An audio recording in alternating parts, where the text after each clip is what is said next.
Welcome to the Current Case podcast. We're a group of four friends discussing the latest current events as they apply to our everyday lives. From foreign policy to local events, we cover it all as best we can in a manner not restrained by the bias of the big media corporations. We might not always agree with each other on certain topics, but that's what makes it all the more interesting. Being able to sit down and have a civil conversation on even the most controversial topics is a necessity for a better society. Hey everyone, welcome to Season 3, Episode 5 of the Current Case podcast. Today is May 11th, 2023, and I'm officially back from France. So sorry for not being on here the past 2 weeks, but I have been busy gathering information for you guys abroad, and we'll be happy to update you guys a little bit later here in the show. All right, well, welcome back, Matthew from France. Thank you. We definitely want to hear a lot more about your trip. We'll probably save that towards the second half of this episode today. Yeah, we have a lot of breaking news to cover here. Yeah. There's a lot going down. Yeah, so first, jumping straight into it, we got the debt ceiling crisis. I say that in quotes. Obviously, I was listening back to the Season 2 episode when we did the debt ceiling, when we first covered the debt ceiling with Patrick, just kind of listening to what we had to say. I made a pretty accurate prediction once again. I said this time it's most likely going to come to a gridlock, but it will probably be raised. And I stand by what I had to say, but I mean, they're all kind of dicking around with it right now because, of course, it's at a gridlock once again.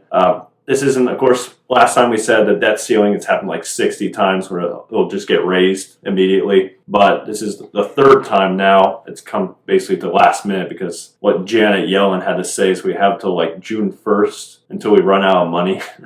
So we got to basically come up with a decision, or someone's got to give here before June 1st, or else we will default on our debt, which means bad news for the economy. So we'll see. It's either fuck our economy now or fuck it worse later.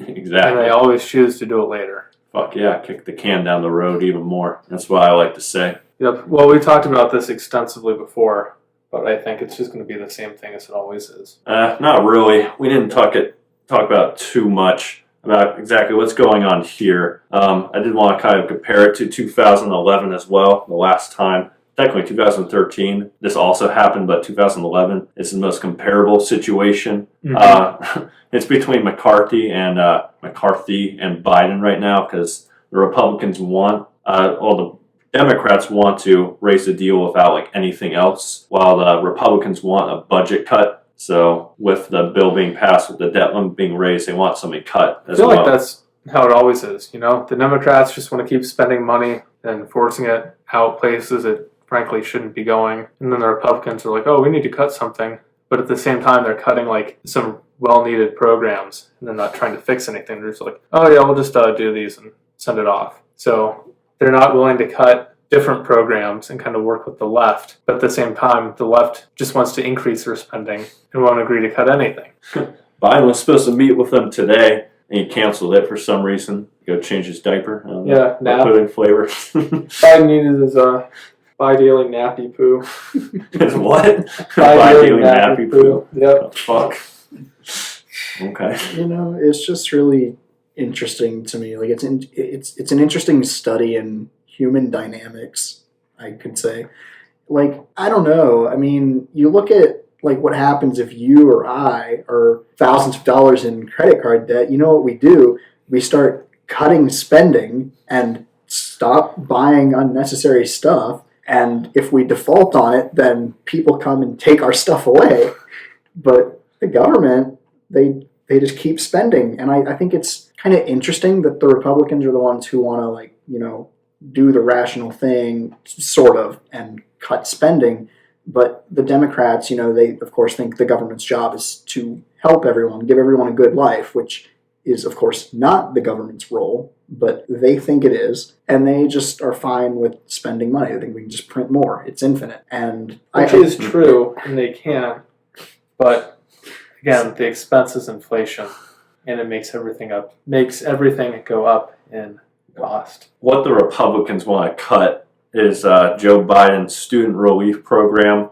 They want to add more stringent work requirements for government benefits like Medicaid and roll back several Inflation Reduction Act investments. All I'm saying is that if you signed up to take a degree and then you don't want to pay that money back, I would have some choice words to describe you. Like, you know what you signed up for. You didn't want to go into that. Okay, hold on now. I understand what you're saying, and I understand where you're coming from, but you got to look at the other side. Like, the government knew what they were doing, giving out these loans, and not to like sidetrack us onto this tangent or anything, but the government knew what they were doing with these loans. They knew they should not do this, and they did it anyway. And I think the government kind of has some level of responsibility to like sack up and take responsibility for like basically giving a bunch of loans with huge interest rates to a bunch of college kids that they knew probably wouldn't be able to responsibly pay them back. I think the government kind of screwed the pooch on that one, especially when you consider that it's resulted in tuition prices going through the roof because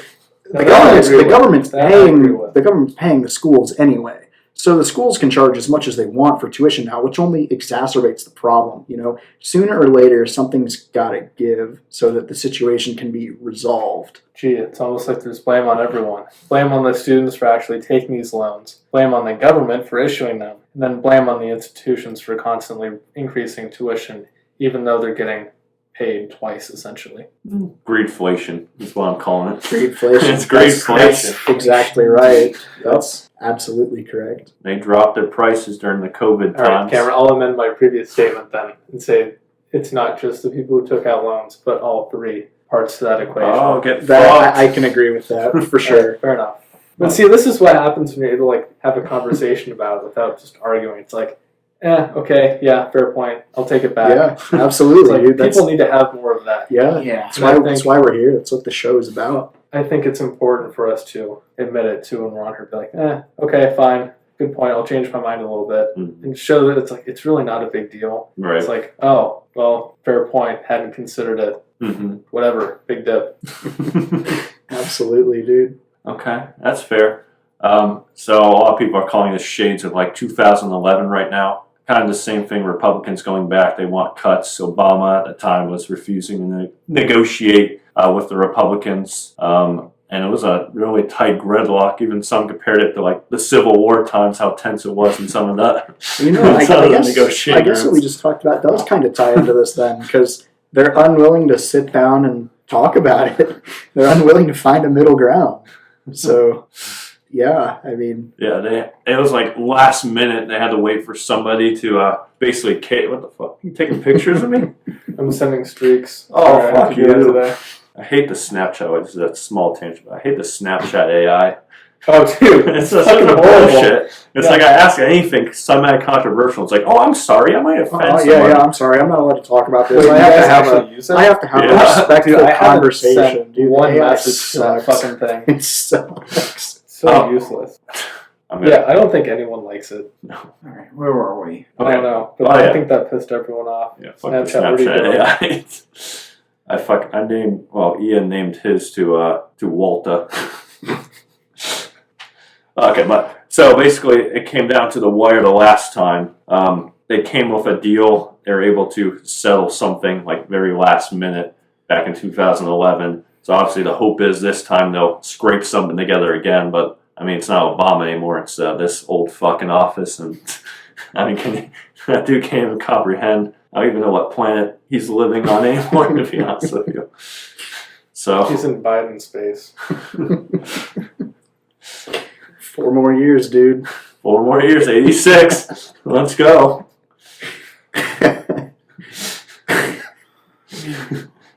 Give me my walker. I gotta leave myself out there. That's the one thing I did hear overseas quite a bit of. Well, it's not Trump. It's like, you don't even live in our fucking country. Like, why do you have an opinion on this? Talking about Frenchmen over there.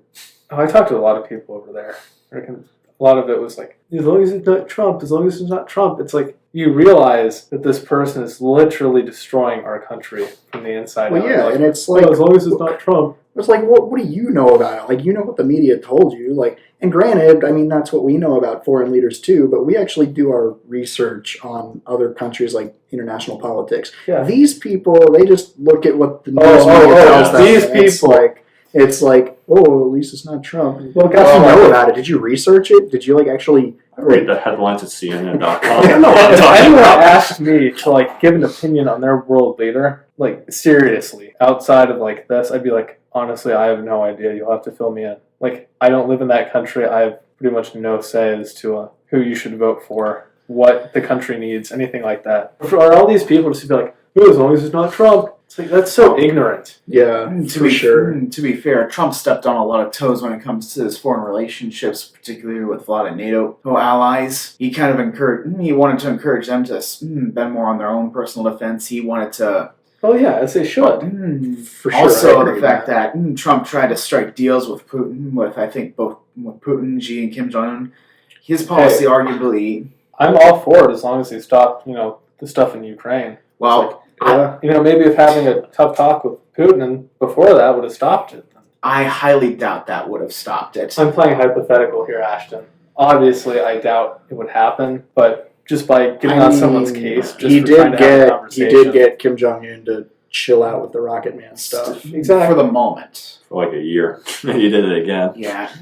The problem is Trump's foreign policy arguably empowered foreign dictators. Yeah, he was too soft on them, in my opinion. And speaking of Trump, he also said that if they don't come to a deal, Republicans should be like, okay, we're fucking defaulting then. And that's basically it. So I don't know, obviously, how much power he has in the GOP anymore, if they'd actually listen to him. Because I think one of them is going to give. It'll probably be the Democrats that will give to the Republicans. You really think so? Yeah, I think so. Because the election year, they don't want to be the ones. I don't know. It's a tough call. It's like they don't want to be the ones in power while the country's in economic ruin at the moment. So it's like, I think they would be the ones who will eventually just kind of give in to what the Republican demands, most likely. All I ask is that they think rationally. That's a big ask, but it sure would be nice. It's like, hey, just go through the options here. How bad would it be if we default on our debt? If this happens, what's the best course of action? Can it be repaired? And can we not keep pushing this back? Or if we do push it back, can we make sure we don't have to do it again? That's too far out of their pay grade. They'd never consider it. Half of them are 80. You're going to be dead in the next couple of years. I don't want to be dead before next time. Go in office and let your successor take all the blame, just like what happened with the Soviet Union and Brezhnev and Gorbachev. Exactly. If we default, we build from the ground up again. At least see the positive in that, I guess. It'll hurt for a good while, but you also have a chance to rebuild rather than kicking it down the road over and over again. I don't know, is it time to rip off the Band-Aid basically and start rebuilding from the ground up? Hard to say. Because obviously a default will have economic consequences. I don't think it'll be the end of the world. Like Janet Yellen is saying, she's calling everybody. She called me earlier. It's like, Janet, chill, bitch. I get it. The default is bad. But, I don't know. It's a tough decision. I honestly would be somewhat, if the Democrats don't negotiate, honestly, I might be like, oh, fuck it, default, build from the ground up again. We can't keep pushing this issue back over and over again. In all honesty, it's not like our currency is that much different between now and if we default. Yeah. It's still just as shit. Do you want shit wrapped in a nice box, or do you want it plain? Take your pick. Yeah. Either default, and just show it for what it is, or don't default and put a nice little bow on it. Oh, everything's fine, nothing's wrong. Do you follow the market? I think it's fool's gold right now. Honestly. Yeah. It's there's some delusion. Well, the problem is they've printed so much money. Yeah. And in 2008, they printed over 15 times our national GDP in one day. Right. Do you know how many trillions of dollars that was, Jared? Yeah, it's absolutely insane. It's think of your parents or grandparents. This is going to be a bit of a tangent. But there are people alive today that went, not even in their childhood, but were able to go get penny candies or half penny candies. They'd go buy a hamburger for 60 cents. Milk was 25 cents. And now you look at it and you're paying $5 to $6 a gallon.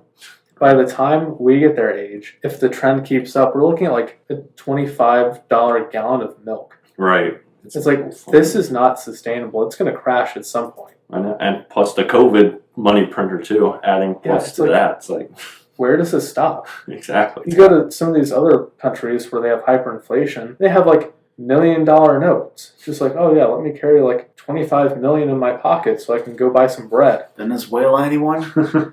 Yeah, really. the wheelbarrows full of cash that are completely useless. Exactly. Well, hopefully it doesn't come to that for us. But still, I think it's best to be prepared for rough times ahead. Yeah, I mean, I'll say my final prediction on this is pretty similar to what I said that season 2 episode, that I think probably last minute they'll come to some type of agreement and they'll raise the ceiling again. I doubt a default's going to happen. I mean, I'm not going to say it's impossible. I know some people are like, it just happened before. It doesn't matter. It's like, it's happened before, but it's like I wouldn't just automatically believe in the status quo every time.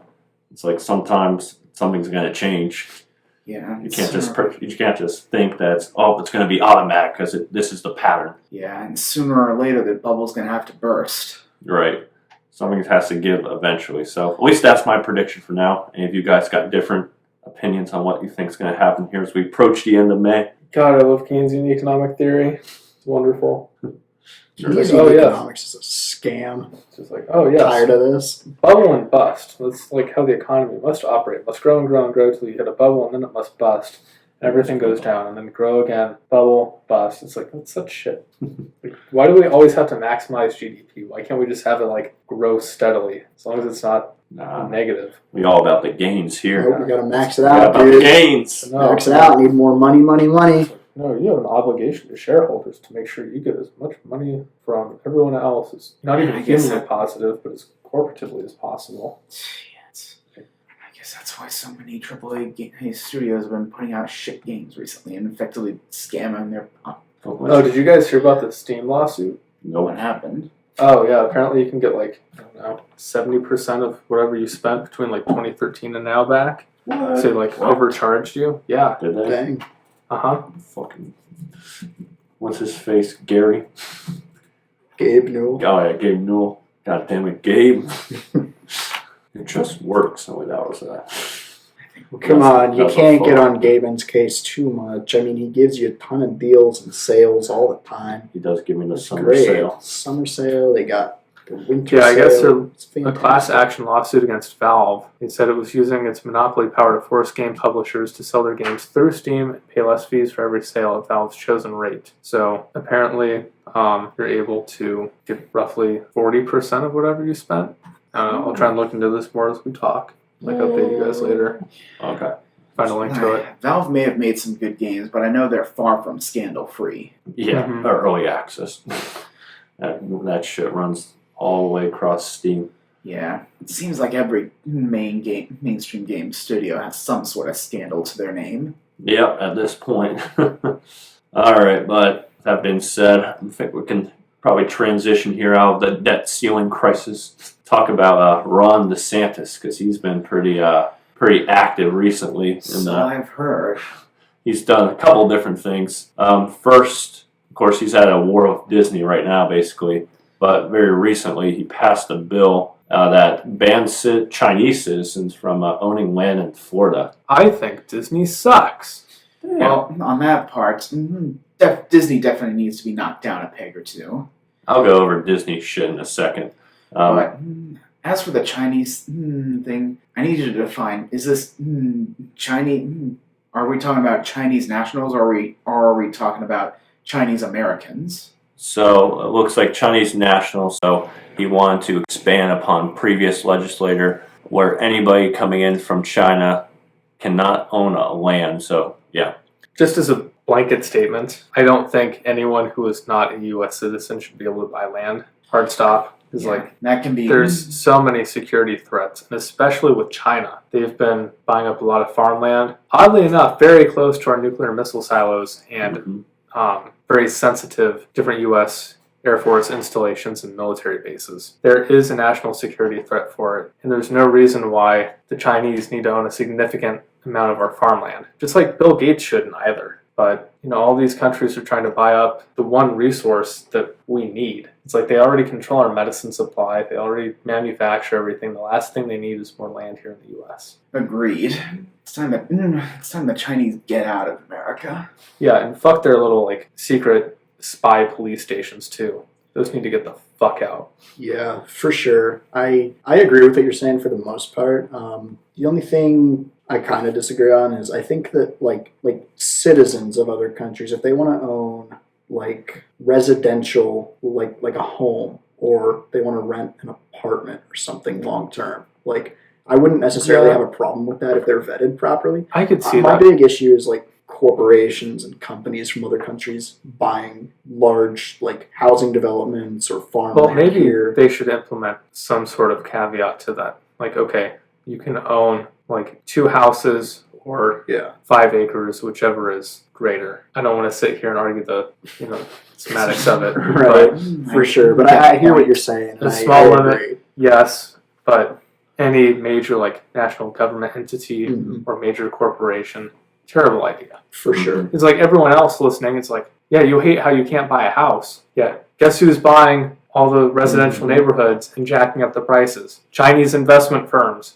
So if you don't like how much houses are going for right now, then you're probably in favor of this bill. That I agree with. I mean, and also I heard there was a Chinese spy arrested in Boston.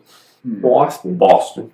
There's been a couple, I know, incidents like that where they're just kind of planting their nationals everywhere. Oh, good. It's time we round them all up. You might want to reword that. Round who up, Ashton? More specifically. Chinese spies. Okay. Oh, yes, absolutely. Okay, yeah. Okay. This has been a fact check for clarification. The fact that we're allowing Chinese companies, Chinese businesses, and Chinese officials and spies into our country, that's a massive red flag, and it needs to stop now. Mm-hmm. Completely agree. Exactly. And DeSantis, of course, is in the middle of a lawsuit battle with Disney. So Disney's suing Florida at the moment. They're saying that the state is illegally trying to punish the company for exercising its First Amendment rights to oppose legislation backed by DeSantis and the Republican-controlled legislator in the state. This legislator that Disney is opposing limits discussions on LGBTQ issues in Florida schools, a bill that's referred to as the Don't Say Gay bill. So Disney in the middle of a battle with that at the moment. Of course, DeSantis and Bob Iger are going right at it right now. He asked DeSantis, does Florida want our jobs and taxes or not? No. Well, he's basically saying that without Disney, Florida will basically fall into the ocean. I mean, he's not completely wrong, but at the same time, it's just kind of funny to see Bob Iger and Disney kind of like losing to the Florida government right now. Because if you have actually like read into this, and like I have, like I'm really into theme parks, so I like know a lot about this whole thing going on. And there is no reason for Disney to have this Reedy Creek Development District. There's no reason for it. Originally, Walt Disney's plan was for Epcot to be an actual city that people lived in. The experimental prototype community of tomorrow. That's what Epcot stands for. Now, of course, it's one of the 4 theme parks at Walt Disney World. And back then, it totally made sense for them to have this because they'd be paying for their own fire department, their own police. They'd be paying for all their own stuff, independent from the state government, basically. So back then, it totally made sense. But now, it's just 4 theme parks. Why do 4 theme parks need this like development zone where they can build like nuclear reactors and stuff? Why do they need this? You don't fuck with the mouse. It doesn't make sense. Okay, do you think Florida can actually survive without Disney, though? Absolutely. Maybe. I mean, they've got other tourism in like Miami and places like that. Universal Studios also is not trying anything shady like this, and I know they bring in a ton of like tax revenue and tourism. So I think it would hurt if like they didn't have Disney, but realistically speaking, Disney's not going to pack up and leave over this because they themselves make too much money off of the parks, even without this absurd little development district. I mean, I don't know. It's like are you siding with the state of Florida, basically, over Disney? Yeah, I'd say so. Same. All right. I mean, this is going to get controversial here, but I'm not a fan of DeSantis' Don't Say Gay bills.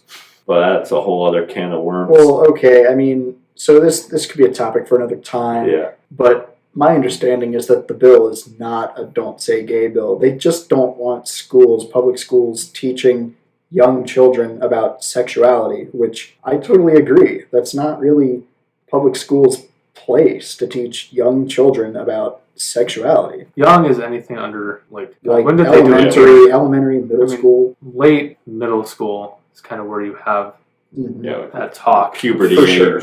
It's like you don't Yeah, but, need to be introducing kids to that Yeah. stuff. That's fucked up. yeah. Before that, I mean, once you hit like 12, If you want to teach kids about like weird shit, there is something wrong with you, and that is a hill I'm willing to die on. You don't need to indoctrinate kids with anything. yeah, I don't think any sexuality should be talked about. Definitely before they hit the middle school age, like regardless of what type it is, gay, straight, like it doesn't need to be introduced to them. Obviously, that's kind of up to their parents. Yes, children need to be children. They need to have fun and learn. Yeah, That has no bearing on it. Children need to enjoy their childhoods while they last. I'll say that much. Yeah, because once they get old enough, they start seeing the real issues in the world, and then they start a podcast with their friends. Oh shit!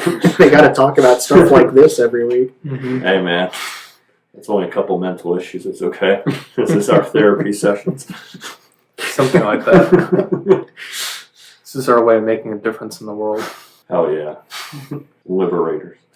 I don't know. I mean, I have mixed thoughts on DeSantis overall as a person. I don't think he has that much charisma, to be honest with you. Like competing against Trump, I mean, I think Trump, in comparison, has way more charisma than DeSantis. But at the same time, DeSantis is less deranged than Trump. well, he kind of, I don't know. I mean, he seems more sane, I guess. He at least hides it a lot better than Trump. I mean, Trump, says whatever bullshit he wants. After, especially, did you guys see that the case yesterday, a couple of days ago, where he had to pay up civil fees? Yeah, I saw that. He went on an hour, something long tangent about in courthouse she's a psycho liar or something. No way. Dude, shut your mouth! Holy shit! Yeah, same goes for you, Jared. What do you mean? Get over here. I'm just messing with you. Let other people talk for once. What? Anywho, where were we going with this? DeSantis and Disney. I mean, it's going to be another, the crisis, the debt default crisis. It's going to be another gridlock, I guess. I mean, the mouse is suing Florida, so. I mean, good luck. Sure, they've got all the legal counsel money can provide, but they're going against the government. I don't know how that's going to work out for them. An unstoppable force meeting an immovable object. We'll see how that turns out. Be interesting to see. It's going to be entertaining. That's the very least thing, especially if he runs. From And of course, all these headlines are the blatant discrimination of Ron DeSantis' anti-China housing law explained. Oh yeah, I saw that. It's like, yeah. bro, it's not blatant discrimination. Yeah, and I'll say this much. That quote-unquote blatant discrimination is a line straight out of Chinese Communist Party propaganda. They like to paint anyone and everything who disagrees with them as racist. Xenophobic. Yep, racist, xenophobic. And yet if you look at what the CCP is doing, they're perhaps even more racist than our government. Oh, for sure. Yeah. I mean, we saw what happened with the COVID-19 pandemic. Trump wanted to shut down the country, and you had a bunch of people screeching about how he was racist for it. Yeah. If the virus had come out of England or Germany, nobody would have been calling Trump racist for trying to shut down the country, lock everyone out. But Yeah. because China is located in Asia, because people from there happen to look a certain way, it was some big racism issue. And the CCP lapped it up, despite the fact that they have their own minorities in concentration camps and are actively committing genocide against their minorities. Still, you get what I'm saying. Yeah. The CCP is far worse in terms of racism. Especially Jim against, Crows may be gone in our country, but they're still alive and well in China. I'll say that much. also, I genuinely dislike how they treat Christians over there. Yeah. It's like, And yet the Vatican still praise them, the CCP. They got their boots lined up. That's why. Got There's a whole other issue I could get into with the Vatican and the whole institution, but that's a topic for another day. Catholic Church rant coming soon. Coming soon to a podcast near you. We still got to do climate change as well. I'm getting my brother on. We're doing it. All right. I know we're going on a little too long with this. All right. The last big thing for tonight is what's happening down south. Migrant crisis again. So, Matthew, you want to take the leads on this one? Title 42 allowed border authorities to swiftly turn away migrants entered at the U.S.-Mexico border, often depriving migrants of the chance to claim asylum and dramatically cutting down the border processing time. But Title 42 also carried almost no legal repercussions for migrants crossing, meaning if they were pushed back, They could try to cross again multiple times. Once Title 42 lifts, the U.S. government will return to a decades-old section of U.S. code known as Title 8, which Homeland Security Secretary Alejandro Mayorkas has warned would carry more severe consequences for migrants found to be entering the country without a legal basis. Okay, so there's a lot to unpack here. First of all, if you're trying to illegally enter a country, I don't care what country you're coming from and I don't care what country you're trying to enter, you should face severe repercussions for it. You should not just get to go back and try again over and over and over again. Also, these people are not migrants. Migrants come legally and they are typically doing some sort of labor and getting paid for it, again, legally. These people are illegal aliens. They're trying to break our laws, circumvent the system, and come here to do whatever they want without going through the proper channels. You cannot claim asylum from poverty. That's not a thing. You can claim asylum from war or like living in a shithole that's being destroyed by the government, maybe, or disease, but from being poor, no, you cannot claim asylum from that. And coming to the U.S. isn't going to fix that for you. Yeah, why do I have to go through and apply for a passport, spend all this money to make sure I get it on my trip, show my passport 3 times to get on a plane for a vacation, go there, go through customs, scan my passport again, go into this automatic turnstile, stand there for 20 seconds while they look at my face to see if it matches up, then go through, do my trip, come back out, check my passport 6 more times, get a random security check, go through, show my passport once again, all just to get back home to my house that I own here in America. Like, it's ludicrous, dude. And these people are always like, and you just want to like enter the country. Well, these people us are citizens have to do all this other yapping nonsense. about. I think there needs to be an easier path to citizenship. No, there doesn't.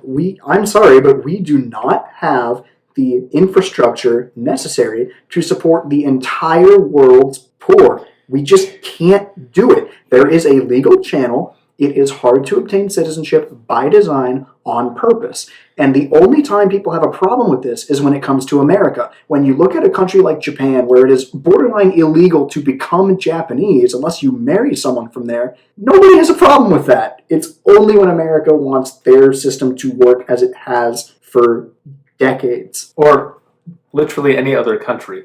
Oh, Yeah. you want to live in Germany? Oh, good fucking luck. You want to live in Italy?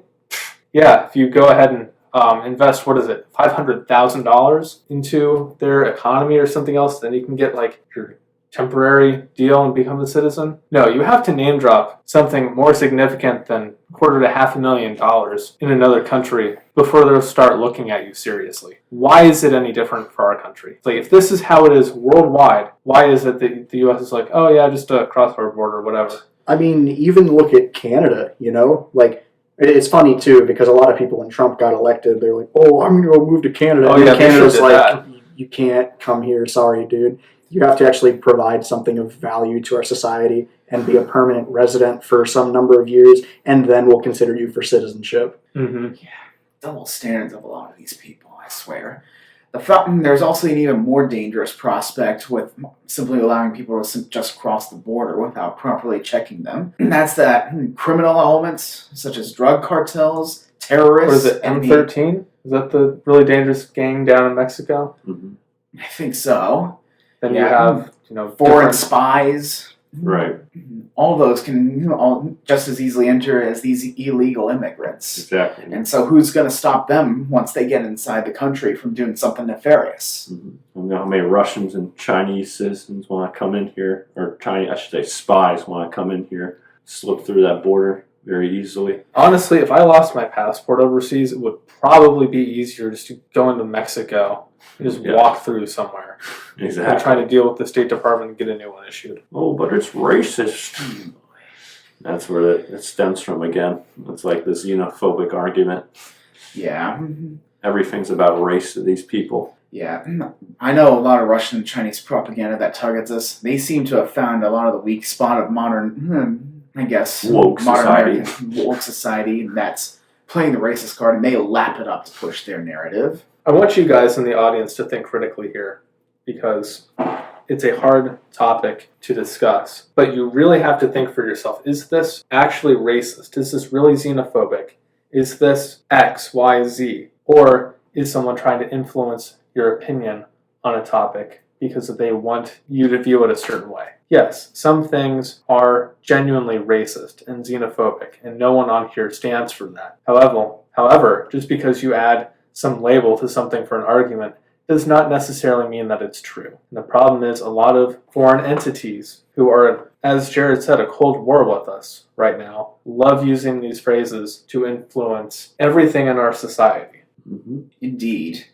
Bots, TikTok. It's a lot more widespread than you would expect, and you'd even see occasionally some U.S. politicians quoting lines directly from Russian or Chinese propaganda, falling for their lies and bullshit. It's almost like they have a really good network that are trying to go through and make this stuff widespread, because that's all they do. Yeah, and they know they cannot defeat us openly if it comes down to armed conflict, so they're trying to defeat us without fighting. Yeah. By basically making us question everything, what it means to be an American. Yep. Fragile, fall from the inside, rot from the in.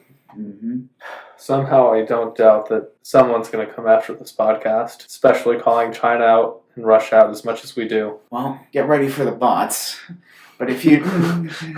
Damn, those fucking AI bots. Yeah. But I will also say this. Perhaps one of the easiest way to diffuse a lot of these arguments, ask the question, why does the CCP hold a monopoly on morality? Why does the Russian Federation hold a monopoly on morality?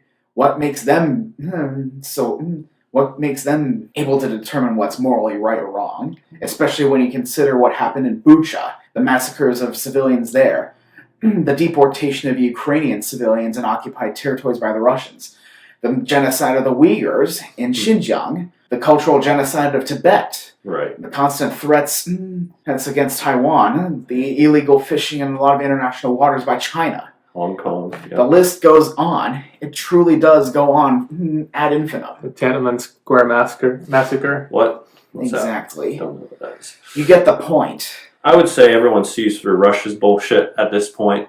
I think China's definitely still a big question mark, though. Yeah, That's because they're so good at it. Mm-hmm. Yeah, they but are. you can They are good. diffuse the same arguments. You can diffuse China's arguments the same way you can diffuse Russia's arguments. Why do they get to determine what's morally right and just? And why does mainstream media also get to determine why everything is moral and just? Good point too. Like, just because you're some big media corporation doesn't mean you get to push your narrative on everything else. So, the fact that a lot of these whole arguments about supposed xenophobia or racism, the fact that these are literally coming from those who actively want to undermine and destroy the United States and it's the rules-based world order it has established, the fact that these come from places like Russia and China, it really should go to show just how hollow these arguments are. Also, here's a really hot take. Where is all the racism and xenophobia? Where is it? I look around my friend group, I look at our discussions and everything else. I don't know a single person who's racist. I don't know anyone who actually thinks less of a certain race or anything else like this.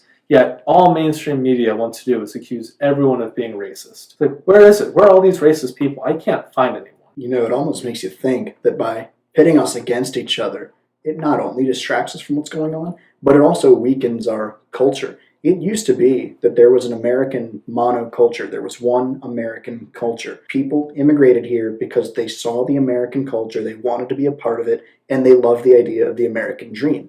Now, people aren't interested in that. They want to have their own little culture that supersedes American culture, and that's not the way it should be. If you look at other countries that don't have nearly as many issues, societal issues as we do, like Japan, I hate to keep going to that example because it makes me look like a weeaboo, but it's true. You look at Japan, you look at England, you look at Germany even, their cultures are great. I mean, so the French, they are very, very united. Like, you look around, all their protests, incredibly organized. The people who are protesting do it. They make their opinions heard, but at the same time, they don't pit themselves against other French citizens. It's the entire community versus the government. There is no infighting. There is no one side of the argument, the other infighting. The only gripe I had about Paris is people don't know how to walk there, and didn't give you any personal space.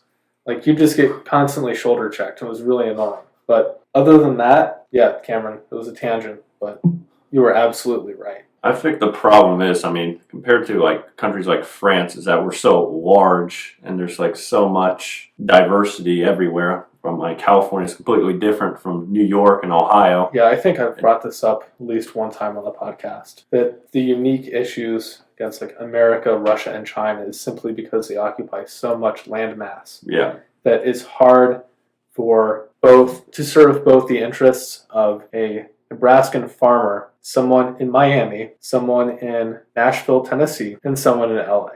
Like, they're so disjointed and in like completely different worlds that there really is no common ground. Like, what's good for one is good for all. Exactly. And even on a state level, the federal government has just taken so much power. And it's like, it really isn't a state issue. It's the federal issue. And the federal government thinks, oh, we're just going to implement this for everyone and it's going to go well. It's like, you need less federal power and more state power. Works. Like, if you look back at how the country was founded, it was always supposed to be like the states are all basically like micronations. They have a certain degree of autonomy, and they're supposed to be able to make their own laws. Anything that the Constitution does not. Because that's the only way this can work. Yeah, is by having it in a smaller geographical region. But what ended up happening is the federal government, keeps overreaching their power, and it's like you said, they just want to apply like blanket laws to everything, and it's really not supposed to be that way. Any power that is not specifically given to the federal government in the Constitution is supposed to belong to the states. And the government, for some reason, thinks that they can just keep giving themselves powers and taking it away from the states. And it's not really supposed to function that way. Hey man, it's implied powers. It's okay. They're implied. I mean, it was FDR who really kind of spearheaded the power of the federal government. He could argue everything bad. You could argue he had reasons. If we were in that depression, things were absolutely shit. After World War II broke out. Right. Though he ended up dying before that could be fully resolved. Yeah, exactly. He inherited a lot. Inherited a nation that was in the depression.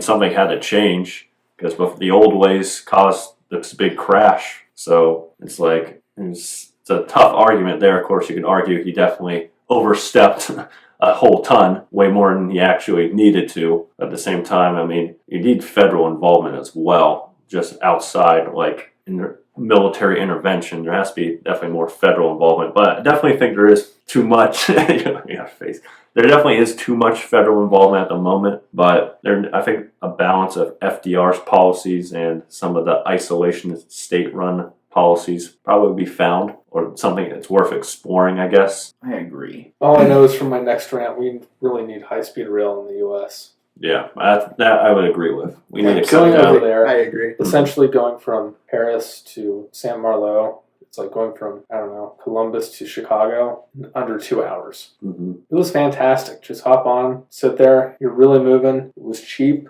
and didn't have to drive. Yeah. I genuinely question if Americans are smart enough and willing to actually be able to use it. Probably a lot more environmentally friendly too, compared to all it's others. a lot more green. Exactly. It's a win-win. Yeah. The big question is whether or not Amtrak will actually pull it off, because Amtrak is basically one massive dysfunctional company from what I've heard. Useless. Elon, come on, you started the boring company. Why can't you make high-speed rail? Come on, Elon. Put Hyperloop to use. He sold Twitter. Wait, he's not CEO of Twitter anymore. He said he's stepping down. Really? Yep. When did that happen? Today. He literally announced it a couple hours ago. Well, walk me through that, because that's the first I've heard of it. He said it was like let me pull it up. He's like, he wants some women to take over instead of him, but he's still going to oversee everything. So I guess he was probably not losing any power, but let me pull up what he said. It makes sense. He's doing a lot right now. Excited to announce I've hired a new CEO for X/Twitter. She'll be starting in 6 weeks. My role will transition to be exec chair, CTO, overseeing product, software, and so on. Mr. Beast, he's going to do it though. What's Mr. Beast doing? Mr. Beast's going to try to get that CEO position. She doesn't work out. For sure. What do you guys think of Tucker Carlson moving to Twitter, starting his show on there? It's kind of interesting. Yeah. But that's all I have to say about it. It's interesting. It's interesting. Yeah, I might check it out. I don't know. Not really into political news shows and stuff, because it's I don't know, dude. When I click on the TV at the end of a long day, I don't want to hear about political strife and societal strife. I just want to chill out and watch, like, Ash versus Evil Dead. Fuck yeah, exactly. Anyways, guys, we're going to wrap up today's episode. So we didn't get the life advice today, going on too long, but a bunch of stuff's happening this week. So next week we will cover, make sure we get to that, because I did have something pretty interesting to talk about. Probably will take a little bit of time. So thank you guys for joining us. Please leave a like, subscribe, give us money on Patreon, and we will see you next week.